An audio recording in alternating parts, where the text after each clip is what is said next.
Welcome to my channel, The World of Science Fiction. Don't forget to like and subscribe to the channel. The sterile fluorescent lights of the underground facility cast harsh shadows across Carter's face as he made his way down the long corridor of maximum security. His boots echoed against polished concrete, each step deliberate, measured. The weight of his new security clearance badge felt heavy against his chest. Heavier still was the warning that had accompanied it. Cell 9 is off limits except for scheduled monitoring, Security Chief Voss had told him during orientation, her voice dropping to a near whisper despite the empty briefing room. The specimen inside isn't just dangerous, she's a walking death sentence. Carter had nodded, watching as Voss's weathered face hardened. Don't feed her. Don't talk to her. Voss had leaned closer then, eyes narrowing. And whatever you do, don't look her in the eyes. The last guard who did, well, let's just say he doesn't work here anymore. Lost 3 fingers before we could pull him back. Now 3 weeks into his deployment at the facility, Carter found himself drawn to Cell 9 like a moth to flame. His official duties rarely brought him to this isolated wing, yet he'd invented reasons to pass by. Equipment checks, perimeter sweeps, inventory counts. Each time, he'd steal a glance at the reinforced viewing panel, catching glimpses of the being inside. His third pass this week wasn't part of any duty roster. It was pure curiosity, or perhaps something deeper. The creature, no, woman, he corrected himself mentally, sat hunched in the corner of her cell. Even seated, she towered over the reinforced furniture, her massive frame barely contained by the specially designed chamber.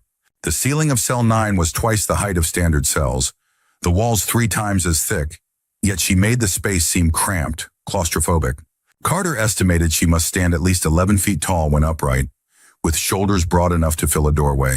The guards had names for her: the Giant, the Untouchable, the Beast of 9. They never approached her cell alone, and even in pairs they kept their distance, weapons drawn. Carter had overheard stories in the mess hall of how she had nearly torn a research assistant in half during her capture, how she had crushed a guard's helmet with his head still inside it when he'd ventured too close. But something was different today. She wasn't moving, not pacing, not testing the boundaries of her restraints, not even the usual heavy breathing that had reminded Carter of a predator at rest. She was perfectly still, too still. Carter slowed his pace, hesitating outside the cell. Protocol dictated he should alert medical if a prisoner showed signs of distress, but the reports he'd seen suggested this particular prisoner wasn't considered worth the resources. He glanced down the empty corridor, then back at the cell. The monitor beside the door displayed her vitals. Heart rate dangerously slow, body temperature dropping. She was starving. And based on the logs he'd accessed yesterday, this wasn't an oversight. It was intentional. The realization settled in his stomach like a cold stone. The entire research team, the security detail, even the custodial staff, they were deliberately starving her, and they were enjoying it. He'd heard the jokes in the mess hall, the casual cruelty of researchers discussing specimen behavior under stress conditions. He'd seen the way guards would tap their batons against her cell door just to watch her flinch. Carter wasn't naive.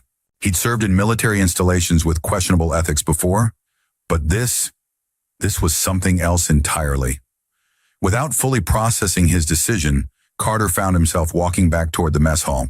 The evening shift was winding down, most personnel already headed to their quarters. He filled a tray with whatever was left, some kind of protein stew, synthetic bread, a cup of purified water. Nothing special, barely edible by human standards, but food nonetheless. He didn't allow himself to think about what he was doing as he returned to Cell 9. Didn't acknowledge the security protocols he was violating, the explicit orders he was defying. He just walked, tray in hand, back straight, eyes forward, as if on a perfectly routine assignment. As he approached Cell 9, a passing guard noticed the tray and stopped dead in his tracks. "What the hell are you doing, Reed?" The guard, Peterson, asked, his voice a mixture of disbelief and alarm. "Feeding the prisoner," Carter replied evenly. Peterson moved closer, lowering his voice. "Are you insane? That thing in there hasn't been fed in 3 days for a reason. It's part of the behavioral study. She's dying. It's not a she, Reed. And if it dies, that's one less nightmare we have to worry about." Peterson placed a hand on Carter's shoulder. "Look, I get it. You're new, but trust me, you don't want to get close to that feeding slot. It'll take your arm off before you can blink. Carter met the man's gaze steadily. I'll take my chances. Your funeral, Peterson muttered, backing away. Don't say I didn't warn you. The feeding slot was simple enough. A narrow, reinforced opening at the bottom of the door, designed to allow trays to slide through without compromising security. Carter knelt, every movement watched by Peterson and now 2 other staff members, who had paused their duties to witness what they clearly expected to be a bloody spectacle. Time seemed to slow as Carter balanced the tray carefully and pushed it through the slot. The entire corridor fell silent, all eyes fixed on his exposed hands as they crossed the threshold into her domain.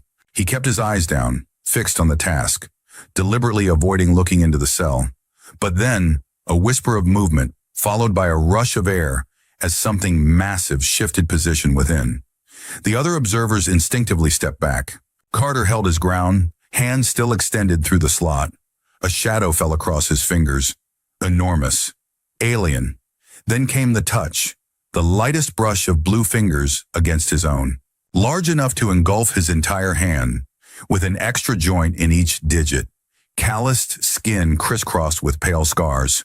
And trembling. Whether from weakness or emotion, he couldn't tell. Carter froze. The moment stretched between them, his fingers still extended through the slot, her touch still feather-light against his skin. Neither moving, neither breathing. Then slowly, she withdrew. The tray disappeared into the shadows of the cell. No words, no sound. Carter remained kneeling, listening to the soft scrape of utensils, the quiet desperation with which she ate. When the sound stopped, he reached for the tray, expecting her to return it through the slot. Instead, he felt those fingers again, this time pressing something into his palm. He withdrew his hand to find a small object, a piece of the synthetic bread, torn into a rough approximation of a 5-pointed star. A gift, or perhaps a message. Carter closed his fist around it, pocketed it, and walked away without looking back. Behind him, he heard Peterson's disbelieving whisper to another guard. She's never taken food from anyone before, not without trying to grab them through the slot. The next day, he came again. Got yourself a soft spot for monsters, Reed? Carter didn't look up from his console as Technician Mercer leaned against the doorframe of the monitoring station, a smirk playing at the corners of his mouth. The use of his surname, Reed, was deliberate, a reminder that in this facility, first names were reserved for those considered equals. Just doing my job, Carter replied evenly, continuing to log maintenance reports. Sure you are. Mercer sauntered closer, lowering his voice. Word gets around in a place this size, you know. People notice when someone starts making unscheduled trips to restricted areas. Carter kept his expression neutral. Years of military discipline serving him well. If you have a concern about my conduct, take it up with Voss. Oh, I'm not concerned. Mercer's grin widened, revealing too many teeth. Just curious what you think you're doing. That thing in there? It's not some misunderstood creature. It's killed people. Ripped them apart with those hands you seem so fascinated by. Carter finished his report and stood, a good 3 inches taller than Mercer. Thanks for the warning, he said, brushing past the technician. But Mercer caught his arm, voice dropping to a whisper. You know what they did to the last guy who got attached, right? It wasn't just reassignment. Carter pulled his arm free, holding Mercer's gaze for a long, silent moment before walking away. She's chosen you, Reed, Mercer called after him. That's what they do. They pick one, and they never let go. Not with their hands, not with their minds. Despite the warning, or perhaps because of it, Carter found himself drawn back to Cell 9 after his shift ended. The tray he carried tonight held slightly more food than before, including a portion of the synthetic fruit that had been available in the mess hall. As he approached the cell, he noticed something unusual. The guards normally stationed in this section were maintaining an even greater distance than usual, their eyes fixed on the cell door with obvious unease. I wouldn't go near there today, one of them warned as Carter passed. The giant's been restless since you fed it yesterday. Hasn't slept, just watches the door. Carter nodded his acknowledgement but continued forward. When he reached the cell, he understood the guard's concern. She wasn't in her usual corner. She was directly beside the door, her massive form casting a shadow that engulfed the entire viewing panel. Even through the reinforced barrier, he could feel the weight of her presence, like standing next to a living mountain. This time, when he knelt at the feeding slot, he allowed himself to look up. She was sitting closer to the door now, hunched forward but still towering, her massive shoulders nearly scraping the ceiling even in this position. Her form was colossal even seated, powerful limbs thick as tree trunks, a head that seemed almost too large for her frame. In the dim light, he could make out the pattern of ridges that ran from her forehead down her neck, disappearing beneath the rough spun garment that served as her prison uniform. As he slid the tray through, she reached for it without hesitation. But this time her eyes met his. They were unlike anything he'd ever seen. Large, almond-shaped, with vertical pupils like a cat's. But it was their color that caught him off guard. A deep, luminous amber that seemed to glow from within. Carter felt a jolt of something that wasn't quite fear pass through him. It was more like recognition. As if something ancient and primal in his DNA remembered her kind, remembered what it meant to be regarded by those eyes. She tilted her head slightly, studying him with the same intensity with which he studied her. Then to his surprise, she mimicked his posture, kneeling as he was kneeling, hands positioned exactly as his were, not mocking, learning. She took the tray but didn't immediately begin eating. Instead, she waited, watching him, until he made a small gesture toward the food. Only then did she pick up the utensil, her movements a careful mirror of how she must have seen humans eat. What struck Carter most was how the tray, designed for human proportions, looked like a child's toy in her massive hands. Yet she handled it with extraordinary delicacy, as if afraid to break it. Behind him, he heard a guard whisper to another, "She's never waited for permission before. Always just grabbed the food and retreated." "It's not waiting for permission," the other replied. "It's watching him, learning him." Carter found himself wondering how long she'd been here, how much of her behavior was instinctive, and how much was adaptation to captivity. The files he'd managed to access were heavily redacted, revealing little beyond basic physiological data and security protocols. But her eyes, they told a different story. They weren't the eyes of a mindless beast. They burned with intelligence, with awareness, and something that wasn't hatred anymore. From the shadows of the monitoring station across the hall, Lieutenant Harlow watched Carter's interaction with the alien with narrowed eyes. Harlow had been at the facility longer than most, had been part of the team that brought the specimen in. He lost friends to those blue hands, watched as they tore through combat armor like paper. And now this newcomer, this Reed, was treating it like a pet, like something worthy of kindness. The sight made bile rise in Harlow's throat. It wasn't just disgust. It was something deeper, more personal, something that made his fists clench until his knuckles turned white. Jealousy. Because for all his years of service, for all his sacrifices, Harlow had never received the kind of attention that Reed was getting. The whispers in the quarters, the speculative glances from research staff, even Voss's peculiar interest in the man's reports, all of it should have been his. He'd tried everything to advance his position here, had volunteered for the most dangerous assignments, had put in extra hours studying xenobiological data, had made himself indispensable to operations. Yet here was Reed, barely a month into his deployment, already making waves, already being noticed. As Carter walked away from Cell 9, Harlow slipped back into the shadows. His decision was made. If Reed wanted to break protocol, that was fine. But there would be consequences. He would make sure of it. Days turned to weeks. Carter's visits became a ritual, anticipated by both of them. He began bringing small items along with the food, a pen that had run out of ink, a button that had fallen from his uniform, a scrap of paper with the facility's logo. Insignificant things, worthless to anyone else. But she treated each one like a precious artifact, arranging them in careful patterns on the floor of her cell. She never spoke, but she communicated in other ways, through gestures, through the arrangements of the objects he brought her, through the intensity of her gaze. The staff noticed, of course. Whispers followed Carter through the corridors. His security clearance was audited twice.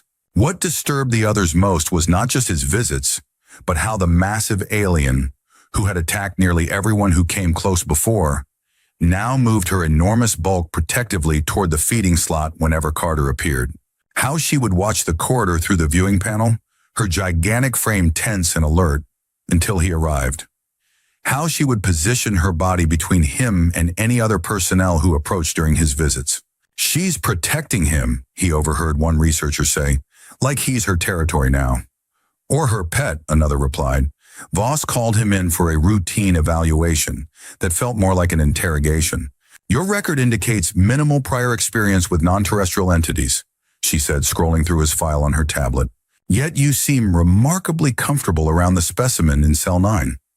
Just doing my job, ma'am, Carter replied, the lie coming easily now with repetition. Voss looked up, her expression unreadable.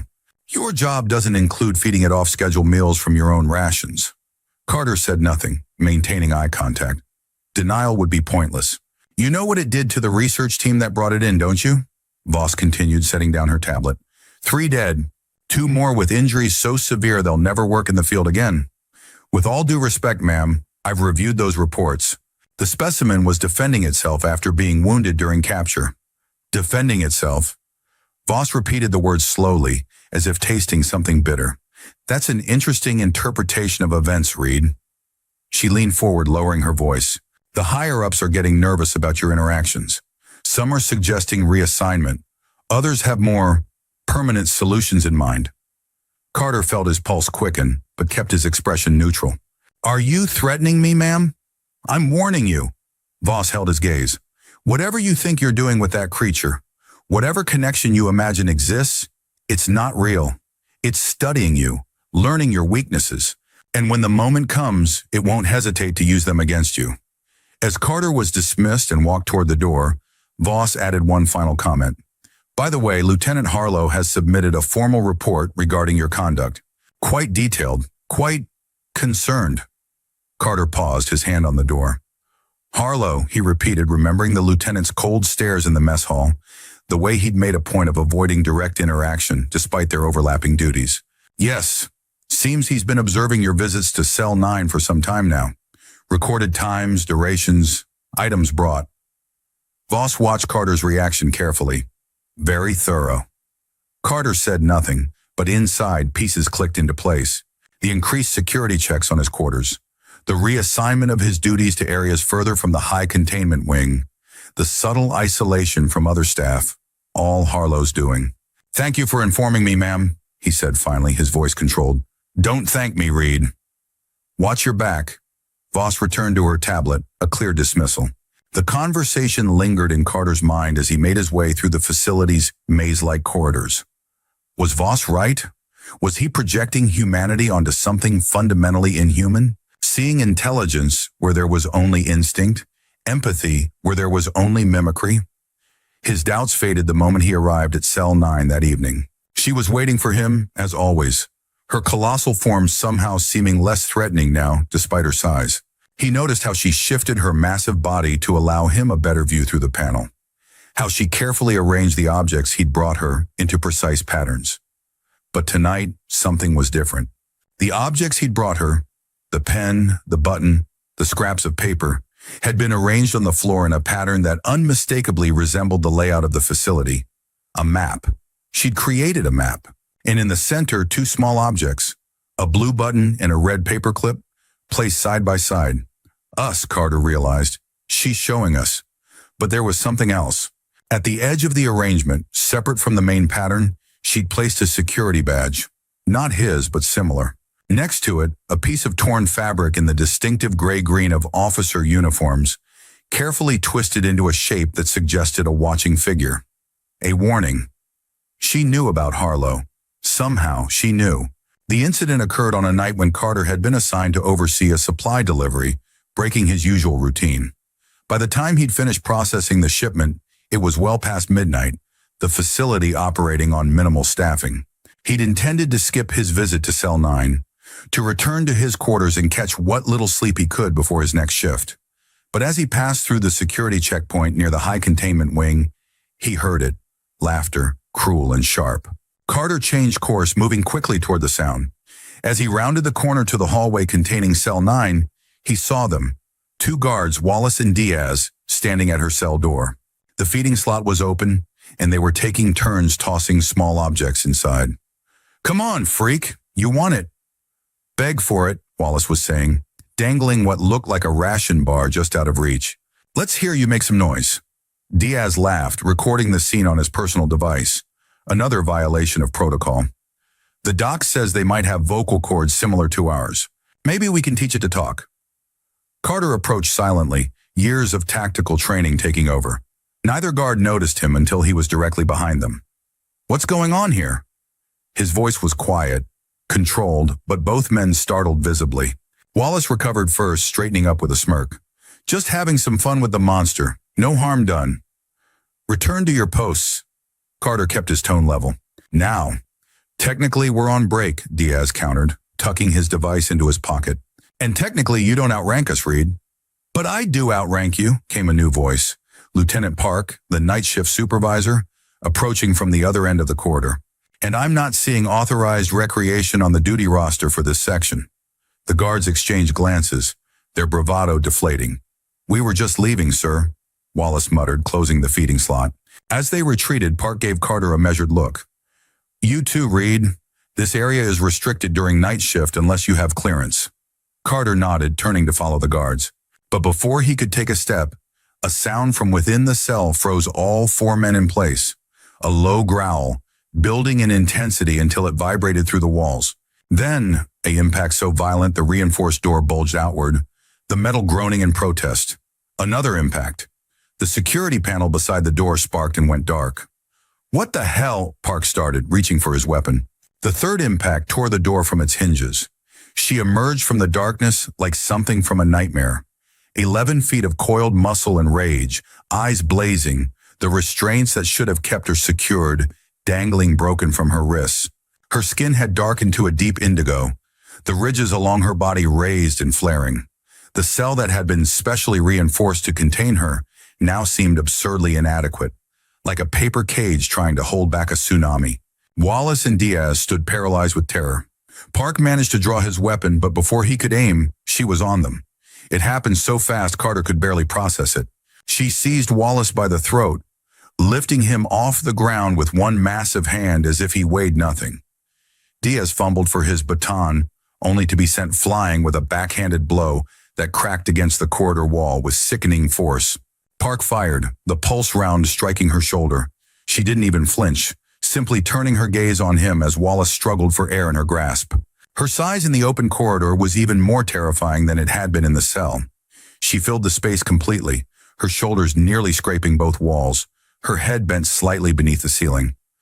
Carter knew he should run, should call for backup, should do anything except what he did next. He stepped forward, directly into her line of sight, and spoke, not shouting, not commanding, just quiet words in the chaos. "This isn't you." The world seemed to hold its breath, her gaze locked with his, recognition flickering behind the rage. For a moment he thought she would crush Wallace anyway, would tear through all of them in her fury. Then slowly, her grip loosened. Wallace dropped to the floor, gasping and clutching his throat. She staggered backward, eyes never leaving Carter's face. Her hands were shaking, her massive frame suddenly seeming less threatening than vulnerable. Confusion and something like shame passed across her alien features. And then she backed away. Step by step, she retreated into the cell, dropping to her knees beside the scattered arrangement of objects on the floor. Even kneeling, she towered over everyone in the corridor, but her posture now was one of submission, of waiting. Park was shouting into his communicator, calling for a security team. Alarms began wailing throughout the facility. Wallace was still on the ground, wheezing. Diaz hadn't moved from where he'd fallen, but all Carter could see was her, kneeling in her cell, head bowed, waiting for whatever punishment would come. The Security Council chamber hummed with tension. 12 hours had passed since the incident. Wallace was in the medical bay with severe tracheal damage. Diaz had suffered a concussion and 3 broken ribs. The facility remained on high alert, with armed guards stationed at every junction. Absolutely not. The specimen has proven itself irremediably dangerous. Termination is the only option. Warden Kell's voice carried through the conference room, silencing the murmurs of the assembled Security Council. Carter stood at the back of the room, officially there to give his statement but actually present because Voss had insisted, a calculated move to ensure he witnessed the consequences of his actions. The council itself was composed of the facility's highest-ranking officials. Kel at the head of the table, flanked by Voss and Dr. Nakamura, the chief research scientist. Around them sat the section chiefs, security coordinators, and a holographic representative from the governing authority, their face deliberately obscured. "With respect, sir," Carter said, drawing all eyes to him, "termination would be a mistake." Kel's expression hardened. "You're out of line, Reed." "The specimen reacted to provocation," Carter continued, stepping forward. "Wallace and Diaz were taunting her, violating protocol. I witnessed it myself." "Her," Kel repeated, eyebrows rising. "Interesting choice of pronoun for a creature that nearly killed 2 of our staff." "A creature that showed restraint," Carter countered. "She could have killed all of us. She chose not to." Murmurs rippled through the room again. Voss was watching him with an unreadable expression, neither supporting nor condemning. From his seat at the table, Lieutenant Harlow leaned forward, eyes burning with barely contained contempt. "This is precisely what I warned about in my reports. Reed has developed an unhealthy attachment to the specimen. He's compromised." Dr. Nakamura's thin voice cut through the tension. "Actually, I find Reed's observations quite interesting from a research perspective. The specimen does appear to have demonstrated remarkable restraint given its physical capabilities." "That's not restraint," Harlow snapped. "It's calculation. The thing is smart enough to know killing everyone would guarantee its own termination." "Or," Voss interjected, surprising Carter with what almost seemed like support, "it recognized Reed and responded to him. That suggests cognitive capabilities far beyond what we've officially documented." "Which makes it even more dangerous," Kel concluded. "She's only dangerous when treated like an animal," Carter finished, meeting Kel's gaze directly. Harlow slammed his hand on the table. "With all due respect, this is absurd. Reed has no special insight here. He's a junior security officer with minimal xenobiological training who's developed an obsession with the specimen. I've documented his unsanctioned visits, his provision of contraband, his violation of direct orders." "That's enough, Lieutenant," Voss interrupted, her tone sharp. Harlow's face flushed with anger, but he fell silent, shooting Carter a look of pure hatred. The warden studied Carter for a long moment, then a cold smile spread across his face. "You seem very confident in that assessment, Reed. Very invested in this specimen's welfare." "I believe in ethical treatment, sir, regardless of origin." "Ethical treatment." Kel nodded slowly, then turned to the security team. "Clear the room. Everyone except Reed." As the others filed out, casting curious glances over their shoulders, Carter maintained his position, back straight, expression neutral. Only when the door sealed shut did Kel approach him, stopping uncomfortably close. "You want to protect this creature? Fine. Let's put your theory to the test." Kel's voice dropped to a near whisper. "How about we lock you in with it? See how long your kindness lasts when you're sharing breathing space with something that can tear you limb from limb." Carter's pulse jumped, but he kept his expression steady. "Is that an order, sir?" "It's an opportunity," Kel replied, his smile widening. "Prove your theory correct, and I'll consider alternatives to termination. Prove yourself wrong, and, well, the problem solves itself, doesn't it?" Carter understood then. This wasn't a test. It was an execution, just with plausible deniability. If the alien killed him, Kel would have justification for immediate termination. If she didn't, he'd find another excuse. But it was also the only chance she had. "I accept," Carter said simply. Kel blinked, clearly not expecting such ready agreement. "You understand the conditions? No weapons, no communication devices, just you and it, until I decide the test is complete." "I understand." An hour later, Carter stood outside Cell 9, now repaired with a reinforced door and additional security measures. 2 armed guards flanked him, while Kel and Voss observed from a safe distance. "Last chance to reconsider," Voss said quietly as one of the guards inputted the access code. Carter shook his head. "I'll be fine." "Your confidence is either admirable or delusional," she replied, but there was something in her tone that wasn't entirely dismissive. "If you survive this, Reed, I'd be interested to know what you learn." The door slid open, revealing the dimly lit interior of the cell.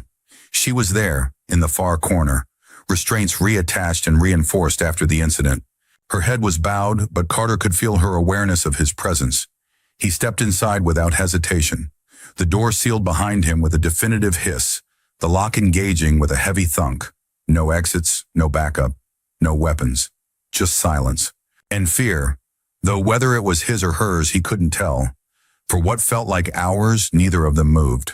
Carter remained standing near the door, giving her space, while she stayed hunched in her corner, impossibly still. The only sound was their breathing, his light and controlled, hers deeper, slower. Finally, Carter took a careful step forward, then another. She tensed visibly but didn't react otherwise. When he was halfway across the cell, he slowly sat down, cross-legged on the floor. "I'm Carter," he said quietly, the first words he'd ever directly spoken to her. "Carter Reed." She lifted her head slightly, those amber eyes reflecting what little light there was in the cell. She didn't respond, but he hadn't expected her to. "I'm sorry about what happened," he continued. "Wallace and Diaz shouldn't have done that to you."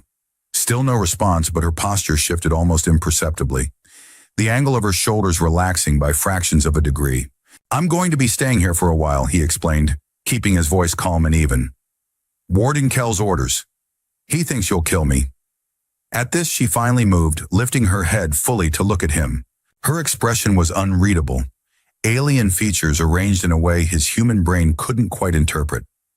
But her eyes, those he could read, confusion, wariness, and something like curiosity. Slowly, deliberately, she shifted forward, the chains attached to her restraints clinking softly. When she was directly across from him, mirroring his cross-legged position, she stopped. Then, to Carter's astonishment, she extended one massive hand toward him. Resting in her palm was a metal tray, her food tray, with the day's meager rations still untouched upon it. An offering. Carter stared at it, understanding dawning slowly. She thought he was being punished by being placed with her, that he would be denied food as she had been, and she was sharing what little she had.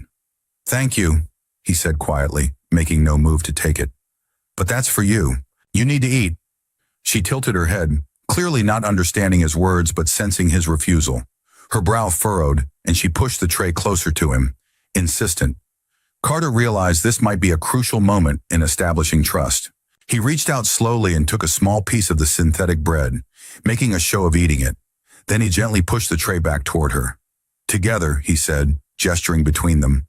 For a long moment, she simply stared at him. Then, with movements that seemed almost ceremonial, she broke the remaining bread in two exact halves, offering one back to him. Carter accepted it with a nod. They ate in silence, watching each other across the small space that separated them. It wasn't much of a meal, but it felt like the beginning of something important. Outside the cell, Lieutenant Harlow stood in the observation room, watching the scene unfold with growing disgust. He'd expected blood by now, had waited almost eagerly for the moment when the alien would reveal its true nature and tear Reed apart. Instead, he was watching them share a meal, like friends, like equals. It was wrong. All wrong. "Sir," he said, turning to Kell, who stood nearby, "this isn't a valid test. Reed is clearly manipulating the situation." Kell's expression remained neutral. "How so, Lieutenant?" Harlow gestured at the monitor, struggling to articulate what seemed so obvious to him. "He's treating it like it's human, like it can be reasoned with."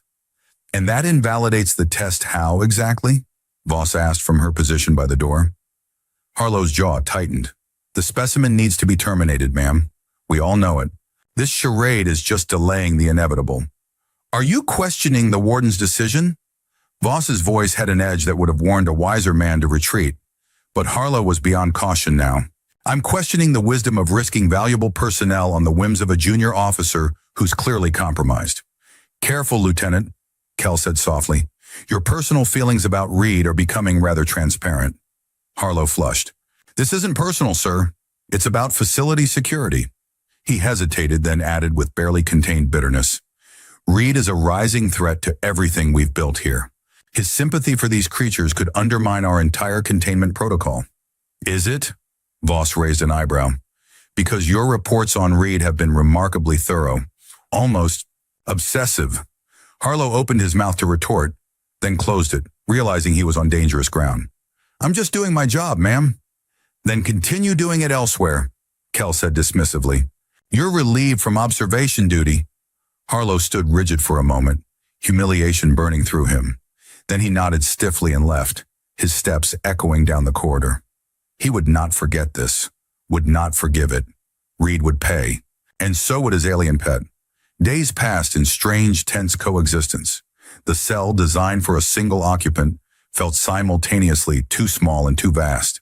Carter slept in fitful bursts, always aware of her presence, always half expecting to wake to those amber eyes directly above him, to feel powerful hands closing around his throat. But she kept her distance, maintaining an invisible boundary between them. During waking hours, she watched him constantly, studying his every movement with intense focus. When he paced the cell to keep his muscles from atrophying, she tracked him with her eyes. When he spoke, mostly to himself, to break the oppressive silence, she tilted her head as if trying to decipher the sounds. Food came once daily, pushed through the slot without comment. Always a single tray, clearly meant for one. A test, or perhaps a form of psychological torture, forcing them to compete for sustenance. But each time she divided everything with precise fairness. Carter tried to refuse, to insist she take more, but she was implacable. Equal shares or she wouldn't eat at all. On the third day, the water ration was accidentally forgotten. By evening, Carter's throat was parched, his lips cracking. She noticed his discomfort, watching as he tried to ration the last few drops from the previous day's cup. Then she moved to the small sink in the corner of the cell and placed her hands against the wall beside it, tilting her head as if listening. A moment later, she dug her strong fingers into the seam where pipe met wall and pulled. Metal groaned, then gave way. A thin trickle of water began to leak from the damaged connection. She cupped her hands beneath it, collecting the precious liquid, then turned and held it out to Carter. When he hesitated, she made a soft, urgent sound. The first vocalization he'd heard from her that wasn't a growl. Carter knelt beside her and drank from her cupped hands, the water cool against his parched throat. After he finished, she carefully bent the pipe to slow the leak to an occasional drip, preserving the resource rather than exhausting it. Intelligence, foresight, compassion. That night, for the first time, Carter slept deeply, no longer afraid of the being with whom he shared the cell. On the fifth day, everything changed. Carter woke feeling strange, his skin hot and dry, his thoughts foggy. When he tried to stand, the cell tilted alarmingly around him, forcing him back to the floor. Fever. Dehydration, maybe, despite their careful rationing of the leaking pipe's water. Or perhaps something deliberate in the food they'd been given. She noticed immediately, moving to his side with surprising speed. Her cool hand pressed against his forehead, her expression changing to something he recognized even through the haze of fever. Concern. As the day progressed, his condition worsened. Chills racked his body, his vision blurred, his breathing became labored. She tried everything, tearing strips from her own rough garment to create cool compresses, urging him to drink the precious water she collected. When the fever made him delirious, she held him still to prevent injury, her strength gentle but immovable. Through the fog of illness, Carter was distantly aware of voices outside the cell. Medical personnel, discussing his condition in clinical terms. Refusing to intervene. Part of Kel's test, he realized dimly. They were waiting to see what she would do. Whether she would take advantage of his weakness. Instead, she cared for him with single-minded focus, ignoring the meager food when it arrived, using the water only to cool his fever. By evening, Carter was slipping in and out of consciousness, his body shutting down from dehydration and whatever illness had taken hold. In a moment of clarity, he looked up at her, seeing the frustration and fear in those alien eyes. "It's okay," he whispered, his voice a dry rasp. "Not your fault." She made a low sound in response, something between a growl and a whine. Then, with sudden decision, she moved to the cell door and began to tear it apart. The reinforced metal that had been designed to contain her full strength gave way beneath her desperate assault. Alarms shrieked to life throughout the facility. Red emergency lights bathed the corridor beyond in crimson. She turned back to Carter, gathering his limp form in her arms with surprising gentleness. Her massive hands, each large enough to engulf his entire head, cradled him against her chest as if he were made of glass. Then she stepped through the ruined doorway and into chaos. Guards converged from both directions, weapons raised. She hunched protectively over Carter, her enormous body creating a living shield around his much smaller form. Her size in the open corridors was staggering. She had to bend nearly double to navigate the spaces designed for humans. Yet she moved with surprising grace and speed. She didn't retreat. Instead, she advanced, her intention clear, to get him medical attention, regardless of the cost to herself. The first stun round hit her square in the chest. She staggered but didn't fall. The second struck her shoulder, then a third. Still, she moved forward. Carter clutched against her. Guards switched to batons as she reached their line, bringing the electric prods down across her back, her legs, her arms. She roared in pain but didn't release her burden. Just kept moving, one agonizing step at a time, toward the medical bay at the far end of the complex. Through his fading consciousness, Carter felt the impacts as they struck her, felt her muscles tense with each blow. Blue blood, thick and viscous, dripped onto his face from her wounds. Yet still she carried him, absorbing every hit, taking every stun round. 5 levels of security she breached, leaving destruction and stunned guards in her wake. Not from her violence, but from her unstoppable determination. When they finally reached the outer doors of the medical bay, she collapsed to her knees, still holding him protectively. Her massive body shuddered with exhaustion and pain. Guards surrounded them, weapons trained on her head. Even kneeling and wounded, she dwarfed them all, her tremendous size making the armed humans look like children in comparison. But she ignored them all, focusing only on Carter as his eyes fluttered open one last time. She looked at him and in a voice rough from disuse but perfectly clear, spoke her first words to him. Live. Then she gently laid him down at the threshold of the medical bay and raised her hands in surrender. Carter awoke in the sterile white of the medical unit, the steady beep of monitoring equipment his first awareness. His body felt leaden, his thoughts sluggish from medication. As his vision cleared, he became aware of a figure seated beside his bed. Voss, her expression uncharacteristically somber. Welcome back, she said simply. You've been unconscious for nearly 30 hours. Carter tried to speak, found his throat too dry, accepted the water she offered. Where is she? He asked when he could form words. Voss's face remained neutral. Contained, for now. Is she hurt? She took 17 stun rounds and multiple baton strikes, enough to kill most species we've encountered. A pause. She's healing, faster than our medical team thought possible. Carter closed his eyes briefly in relief. Then, Enkel? Furious, embarrassed. Your alien friend breached 5 security levels carrying you. The footage has been seen by everyone in the facility. Voss leaned forward slightly. She didn't harm a single person, Reed. Not even those actively trying to stop her. Just kept moving toward medical, like she knew exactly where to go. She's intelligent, Carter said. More than anyone here wants to admit. Clearly. Voss studied him for a moment. Kel wants her terminated. Claims she's proven herself too dangerous to contain. Carter struggled to sit up. She saved my life. I know. Voss raised a hand to silence him. The decision has been delayed, pending review by higher authorities. I need to see her. You're in no condition. Please. Something in his tone must have reached her, because after a long moment, Voss nodded. When you're stable, not before. One more thing, she added, her expression growing grave. Lieutenant Harlow has been problematic since the incident. His antagonism toward you has escalated to something concerning. He's been temporarily relieved of duty, but be careful. Men like that rarely let go of a grudge. Voss left shortly after, and Carter drifted back to sleep, his body still recovering from the fever and dehydration. The medical bay was quiet, the night shift operating with minimal staff as the facility's day cycle ended. It was the soft hiss of the door that woke him. Carter's eyes opened to semi-darkness, the medical bay illuminated only by the glow of monitoring equipment and emergency lighting. A shadow moved near the entrance, tall, uniform silhouette unmistakable even in the dim light. Harlow. Carter remained still, controlling his breathing, watching through barely open eyes as the lieutenant approached his bed. There was something wrong about his movements. Too fluid, too careful. This wasn't an official visit. Harlow stopped at the foot of the bed, checking something on the medical readout. Then, with deliberate care, he removed something from his pocket, a small cylindrical device that Carter couldn't identify in the darkness. You think you're so special, Harlow whispered, his voice barely audible. The alien whisperer, the hero who survived. He moved to the 4th stand beside Carter's bed, examining the medication pouch with clinical detachment. It should have killed you, he continued, turning the small device over in his hands.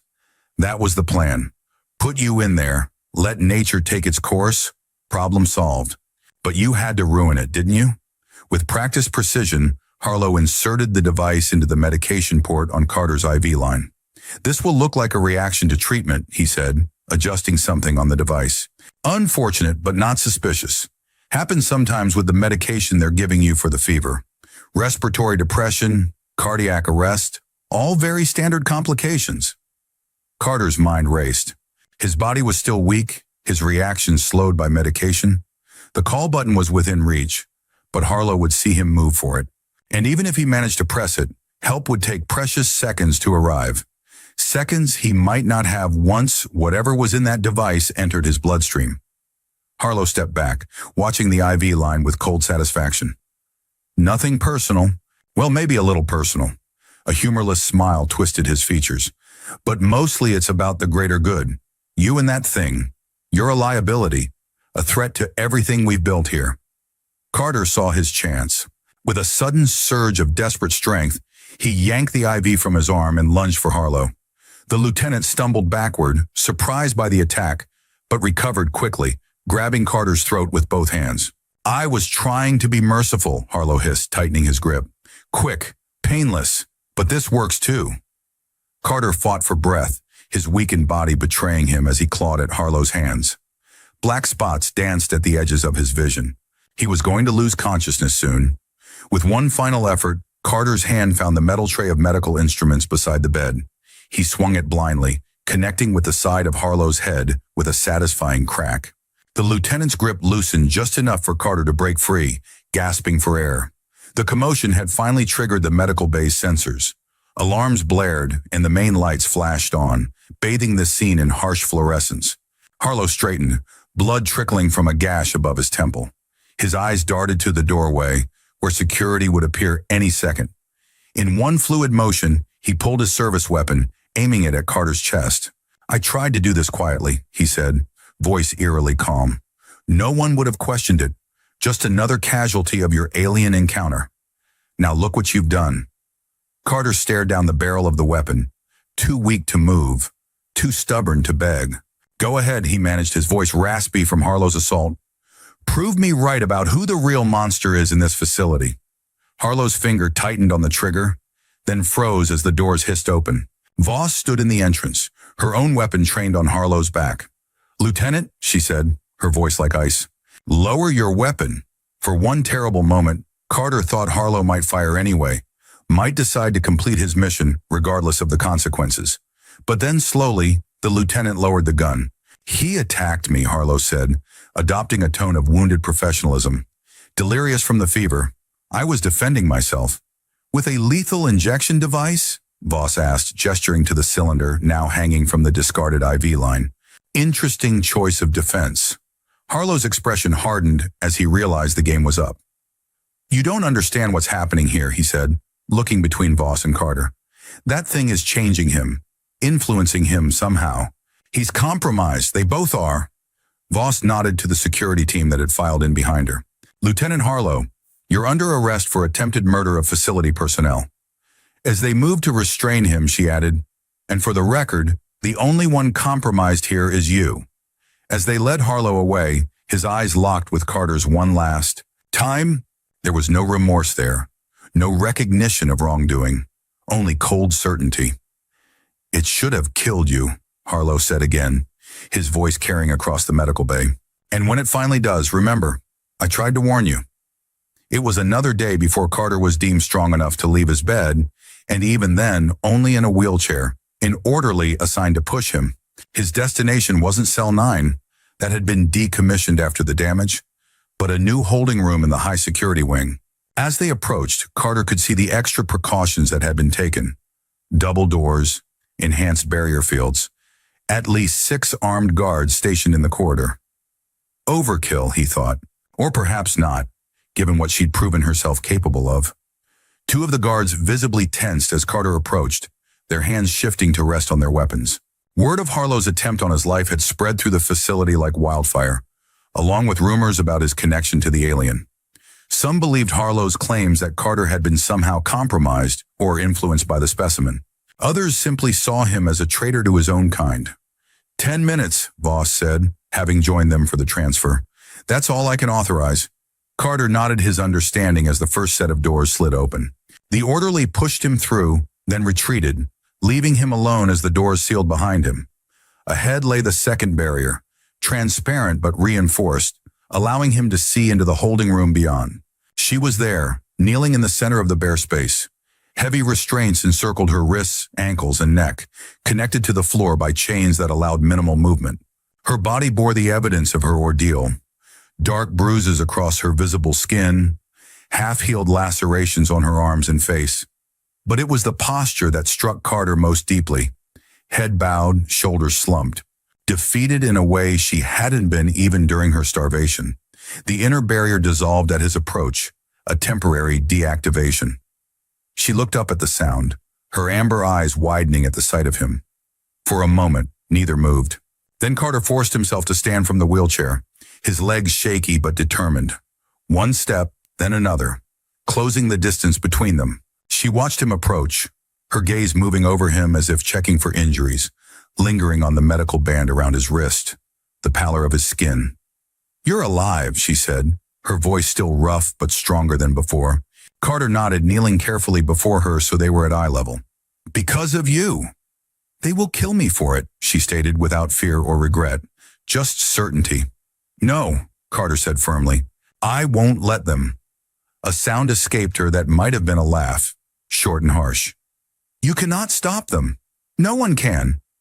"Why did you do it?" Carter asked. "You could have escaped. Once you broke through the door, you could have fought your way out. Why risk everything to save me?"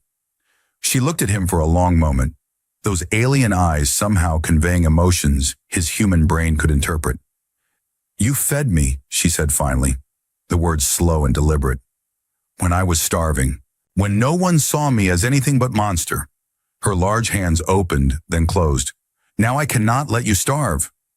The simplicity of it, the fundamental cross-species understanding of debt and gratitude, struck Carter to his core. Blood smeared the floor around them, her blood still seeping from wounds that hadn't fully closed. The heavy collar around her neck had rubbed her skin raw. Yet she knelt before him, not with resentment, but with a strange dignity.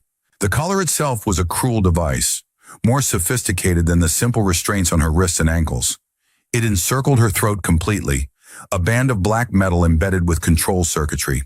Small lights pulsed along its surface, monitoring vitals, tracking movement, ready to deliver pain at the press of a remote button. Carter looked at the guards visible through the barrier, at the cameras monitoring their every move. Then deliberately he reached for the collar around her neck. Her eyes widened in alarm. "No," she breathed. "They will kill you." "Let them try," Carter replied, finding the locking mechanism. It required a key, of course, a key he didn't have. But as his fingers explored the device, he discovered something the security team had overlooked. The collar, designed for a creature of her size, was adjustable, and the adjustment mechanism, when manipulated correctly, created just enough slack. With a soft click, the collar came free in his hands. The weight of it surprised him. Several pounds of advanced technology and reinforced metal, designed not just to restrain, but to subjugate, to remind the wearer constantly of their captivity, their powerlessness. She stared breathless as he held the heavy restraint in his hands. Around them, alarms began to sound. Red lights flashed outside the holding room. Guards shouted, weapons charged. She watched him, utterly still, her gaze never leaving his face. Then slowly she reached up and touched her bare neck, fingers tracing the raw skin where the collar had been. A gesture so human in its wonder, in its disbelief at newfound freedom. For a long moment, neither spoke. Then with movements deliberate and precise, she reached out and took the collar from his hands. Carter tensed, not understanding at first. She held the device between them, studying it, turning it over in her large blue hands. Then, with devastating gentleness, she placed it in his palms and folded his fingers around it, and waited. The meaning was unmistakable. The choice was his. He could place the collar back around her neck, return to the safety of human society, to the comfort of the familiar. He could tell himself he'd done what he could, shown what kindness was possible within the system's constraints. Or he could truly set her free, accept the consequences of that choice, whatever they might be. Outside, the security team was preparing to breach the room. He could hear Voss shouting orders, the whine of weapons powering up. Time was running out. Carter looked down at the collar in his hands, then at her face. Alien, yet somehow more familiar to him now than any human countenance. In her eyes, he saw neither pleading nor demand, just quiet acceptance of whatever he would choose. The collar felt impossibly heavy in his hands, its weight seeming to grow with each passing second. The weight of every assumption, every fear, every barrier humans had built between themselves and the unknown. Without a word, Carter stood and walked to the waste disposal unit embedded in the wall. He dropped the collar inside, pressed the activation button. The device vanished with a soft hiss of compressed air, irretrievably destroyed. When he turned back to her, she was standing too, her full height impressive even with the chain still binding her limbs. Standing upright, she was a living mountain. 11 feet of blue skin power, her head nearly touching the ceiling of the holding room, her shoulders broader than any human's could ever be. But it was the expression on her face that took his breath away. Something beyond gratitude, beyond relief. Recognition of one sentient being to another. Breach in progress, a voice shouted from the corridor. Not one of the regular guards, but a familiar, hate-filled tone that made Carter's blood run cold. Harlow. Somehow he'd escaped custody. The security feed on the wall flickered to life, showing chaos in the corridor outside. Harlow had overpowered his escorts during transfer, had taken a weapon. Now he was forcing his way toward the holding room, his face a mask of fanatical determination. "Override code Tango 91 Kappa," he was shouting into the security panel. "Emergency termination protocol." The system responded with warning klaxons.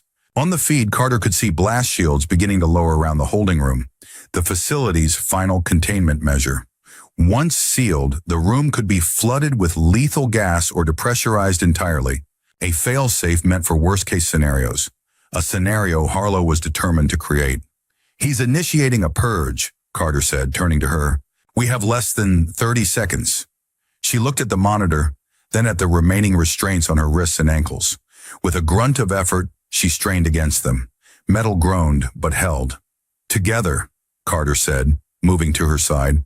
He grabbed one of the restraints, pulling with every ounce of strength he had left. She did the same, their combined effort finally causing the metal to give way with a sharp crack. One limb free, then another. Time ticking away. On the monitor, they could see Harlow fighting through the security team that had responded to the alarms. Voss among them, trying to stop the override, but he had the advantage of surprise and desperation. 10 seconds to purge, the automated system announced.